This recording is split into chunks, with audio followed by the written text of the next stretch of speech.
Hi friends, ഇന്നത്തെ വീഡിയോയിൽ പറയുന്നത് സവാള, അതുപോലെ തന്നെ പനിയുടെ ഗുളിക, വിനാഗിരി, ഈ 3 ഇൻഗ്രീഡിയൻസ് വെച്ച് നമുക്ക് എങ്ങനെ വീട്ടിൻ്റെ സൈഡുകളിൽ ഉണ്ടാകുന്ന ഇഴജന്തുക്കൾ അഥവാ പല്ലി, പാറ്റ, അതുപോലെ തന്നെ പാമ്പ് ഇവയൊക്കെ വരുന്നതിൽ നിന്ന് നമുക്ക് മാറ്റിയെടുക്കാം എന്നുള്ളതാണ് കേട്ടോ ഇന്നത്തെ വീഡിയോയിൽ ഷെയർ ചെയ്യുന്നത്. അപ്പം അതിനായി നമുക്ക് ഉള്ളി ഒന്ന് കട്ട് ചെയ്തെടുക്കാം.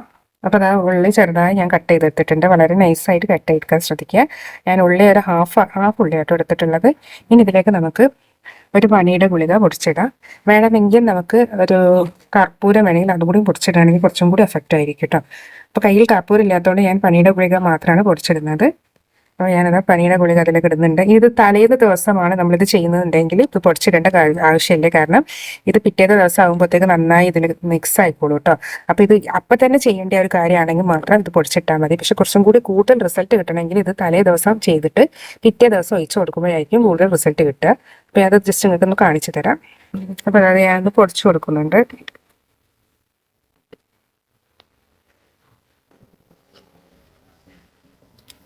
പ്രത്യേകം ശ്രദ്ധിക്കണം, കുട്ടികളുള്ള വീടുകളിലാണെങ്കിൽ കുട്ടികളടുത്ത് കഴിക്കാനൊന്നും ഇടയ്ക്കും ഇടപെടരുത്. അവർ ഉറങ്ങിയതിന് മാത്രം ഈ ഒരു പണികളൊക്കെ ചെയ്യട്ടോ. കുട്ടികളെ മുന്നിലൊന്നും ചെയ്ത്, പ്രത്യേകിച്ച് 3 വയസ്സിൻ്റെ 5 വയസ്സിൻ്റെ താഴെയുള്ള കുട്ടികളാണെങ്കിൽ അവർക്ക് എത്ര പറഞ്ഞാലും മനസ്സിലാവില്ല. ചിലപ്പോൾ അവരൊക്കെ തീർത്ത് കുടിക്കാനൊക്കെ സാധ്യതയുണ്ട്. ഇനി ഇതിലേക്ക് നമുക്ക് കുറച്ച് വിനാഗിരിയാണ് കേട്ടോ ഒഴിച്ചു കൊടുക്കുന്നത്. കുറച്ച് വിനാഗിരി ഒഴിച്ചു കൊടുക്കുക. അതോടൊപ്പം തന്നെ കുറച്ച് വെള്ളം കൂടി നമുക്ക് ഒഴിച്ചു കൊടുക്കാം കേട്ടോ. ഒരുപാട് വെള്ളമൊന്നും വേണ്ട, കുറച്ച് വെള്ളം മതി. ഇത്രയും മതി കേട്ടോ. ഇനി ഇത് ജസ്റ്റ് നന്നായി ഒന്ന് മിക്സ് ചെയ്യാം കേട്ടോ. ഇതുപോലെ നന്നായി ഒന്ന് മിക്സ് ചെയ്തതിന് ശേഷം ഇത് രാത്രി ഇതുപോലെ അടച്ചു വെക്കുക. പിറ്റേ ദിവസം എടുക്കുകയാണെങ്കിൽ കുറച്ചും കൂടി റിസൾട്ട് കിട്ടും. അല്ല, ഇതോടൊപ്പം കർപ്പൂരം കൂടി ഇടുകയാണെങ്കിൽ കുറച്ചും കൂടി റിസൾട്ടാണ്. അപ്പോൾ അതായത് തലേ ദിവസം ഇതുപോലെ വെച്ച് കൊടുക്കുക. പിറ്റേ ദിവസത്തേക്ക് ഇതിൻ്റെ ആ ഒരു എസൻസ് നന്നായി ഇതിലേക്ക് ഇറങ്ങി കിട്ടും കേട്ടോ. അതിനുശേഷം നമുക്ക് ഒരു ബോട്ടിലേക്ക് ഇത് നന്നായി ഒന്ന് അരിച്ചെടുക്കുക. ഇത് നന്നായി ഒന്ന് പ്രസ് ചെയ്ത് കൊടുക്കുക. എന്നിട്ട് ഇതിൻ്റെ ആ ഒരു നീര് കറക്റ്റ് നമുക്ക് കിട്ടും. ആ ഒരു നീര് നമുക്ക് ഒരു പാത്രത്തിലേക്ക് ഒഴിച്ച് വെച്ച് കൊടുക്കട്ടെ. ഇതുപോലെ ഒരു പാത്രമൊക്കെ ഉണ്ടെങ്കിൽ അതിലേക്ക് ഒഴിച്ച് വെച്ച് കൊടുക്കുക. എന്നിട്ട് അതിന് മൂടിയൊക്കെ ഉണ്ടെങ്കിൽ ഒരു ജസ്റ്റ് 2 ഓട്ട ഇട്ട് കൊടുത്തിട്ടുണ്ടെങ്കിൽ അതിൻ്റെ ആ ഒരു നീര് നമുക്ക്, ആ ഒരു എസൻസ് നമുക്ക് കിട്ടും കേട്ടോ. ഞാൻ ഈ നീരൊന്ന് ജസ്റ്റ് ഒന്ന് മാറ്റി വെക്കുന്നുണ്ട്.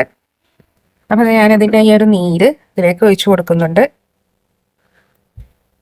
ഈ ഒരു എസൻസ് ആയിട്ട് നമുക്ക് ആവശ്യം. തലേ ദിവസമാണെങ്കിൽ കുറച്ചും കൂടി എഫക്റ്റ് കിട്ടും.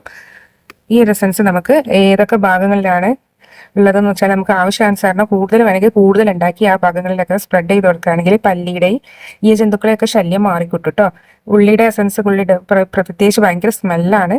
അതോടൊപ്പം തന്നെ പാറ്റഗുളികയും കൂടി ഇടുമ്പോൾ നല്ല എഫക്റ്റ് ആണ് കേട്ടോ. അപ്പോൾ ഇതുപോലെ ഒന്ന് ട്രൈ ചെയ്യുക. കൂടുതൽ ജന്തുക്കളും ശല്യമുള്ള ഭാഗങ്ങളിലേക്ക് ഒന്ന് സ്പ്രെഡ് ചെയ്ത് കൊടുക്കുക.